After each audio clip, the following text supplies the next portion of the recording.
Hello, ladies and gentlemen. It's Mike here at Games from Scratch. And today we're talking about Unity Mars. And more importantly, we're talking about a trend at Unity that I think people should be kind of scared of. And that is paywalling new features off behind subscriptions. We'll get back to that in just a few minutes. I actually think that's kind of the biggest story here, more than Unity Mars itself. But let's talk about Unity Mars first, and then we'll move back to that. So Unity Mars was just announced today on the Unity blog. You can see it's just Unity. It's an extended version of Unity, and the Mars, or specifically the AR part, is important. It is an augmented reality set of features and functionalities built on top of regular Unity. Be it free Unity or pro Unity, doesn't matter. This is a subscription system built on top of that. So it's a set of tools to extend Unity itself. So here is the announcement. I'm going to skim over a lot of it. If you don't know, augmented reality, or AR, is basically when you blend the real world and the computer world sort of together. It could be either using your iPad where the cameras kind of superimpose computer generated imagery over top of the real world it's seeing, or it could be with high-end headsets such as the Microsoft HoloLens or the Magic Leap devices, both multiple $1,000 devices, by the way. So those are kind of the two spectrums of augmented reality, either your Google phone using AR Foundation and as well as your iPad devices, or high-end headsets. So that is what this is meant to solve. And there are sort of unique challenges when working with augmented reality that it tries to solve. Things like how you hold your phone, how it's going to work in the environment, how it's going to author it and get good time feedback. So that's what we've got here. So we've got, first off, a proxy-based workflow. You can enter proxies in. Those are going to be ultimately swapped out with real world entities. So you begin with proxies that represent real world objects. With your framework in place, you set conditions and actions on your proxy to tell them how the app to respond to them. On top of that, you've got fuzzy authoring. This is when you're working in the world of AR as opposed to, say, a mouse and keyboard, your level of control is going to be smaller. So instead of defining minimum and maximum measurements, defining explicit measurements, you can just set fuzzier ones, so maximum, minimum ranges, so that you can work in your object, in your environment. And then we've got WYSIWYG authoring, so you can basically drag and drop entities into your world, got customized build blocks to work with, some templates, and so on to set up. So all the a real big thing here, though, is to try and make the development environment fast to work with. So you've got simulation. We're going to see that in a second. And it's just trying to create the workflow loop between making AR devices and testing AR applications so much easier to work with. So that's kind of the gist of it. On top of that, there is a new Unity page. I will link to the Unity Mars page down below, along with the blog post as well. So if you are interested, a little bit more details there. The key things, though, so I get to the bottom and we get to the FAQs.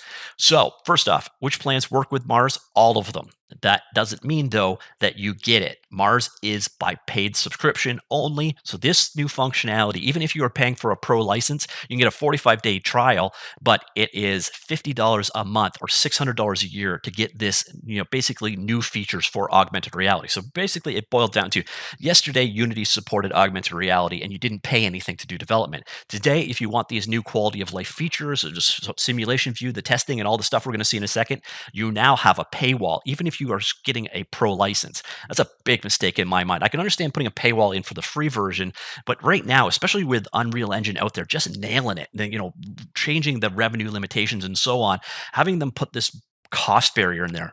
It's a first step down a road I don't like. Are they going to start making pro subscriptions less and less valuable by making more and more things optional and additional subscriptions? If I was a pro subscriber right now, I would be terrified by this trend. By the way, if you do want to check it out, again, there is a 45-day trial. You do need to have an authenticated pay method. I used PayPal in my particular case. It didn't charge me, and you could come in and cancel right away. But once you've signed up, basically head into your account, up here, head on over to my account, my seats, and the downloader is available right there. You get 45 days. You can cancel up front. They do not charge you. I've already confirmed that. And then we'll head on over to Unity itself. So here we can see Unity, and we've got one of the demo environments open and running. You can install this guy. Basically, once you've got it downloaded from the installer there, just go over to your project or create a new project, go to import package, custom package, and then find the installer. It's going to go ahead and run. It's going to take 5 to 10 minutes to do whatever it needs to do.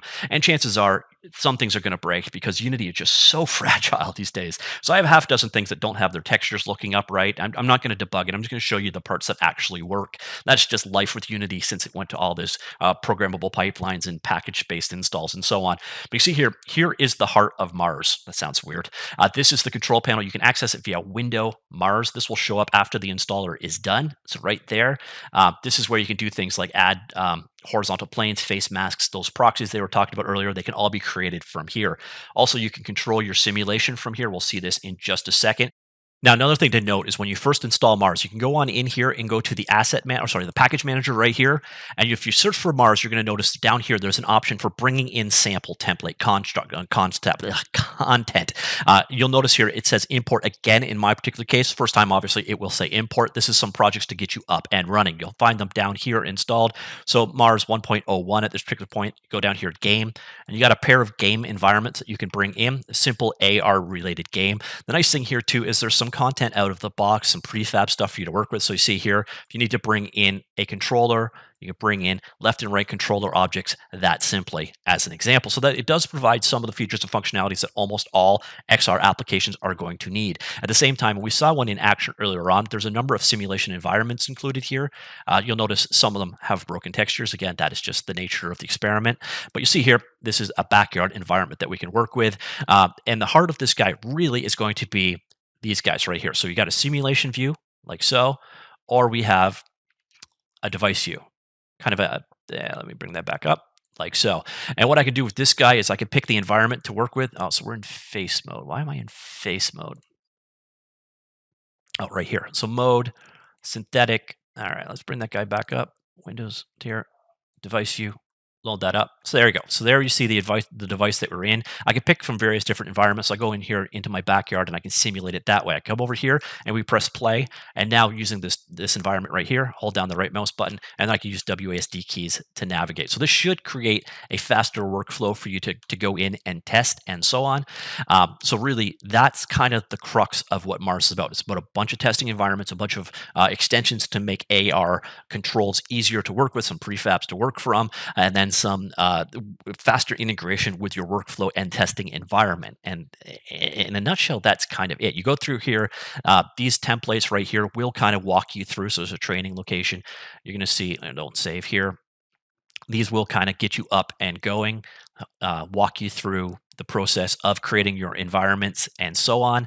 And that's Mars essentially. So it's basically again just Unity, and I'm kind of scared by the fact that functionality really that is kind of the kind of package that should be included on top of Unity already. It's right now there's AR functionality and there's nothing really revolutionary in there. This isn't a spin-off product or a different niche. Right now, Unity is already used to make AR applications, and this new one, it just seems like a bit of a money grab. And to be honest, I'm almost wondering, over the weekend there was news here that basically Unity is moving in more and more towards an IPO or initial public offering, which basically is when they sell a whole bunch of shares of the company and kind of in some ways give up control. This is when the payday happens and all the major people behind Unity are paid for their shares kind of thing.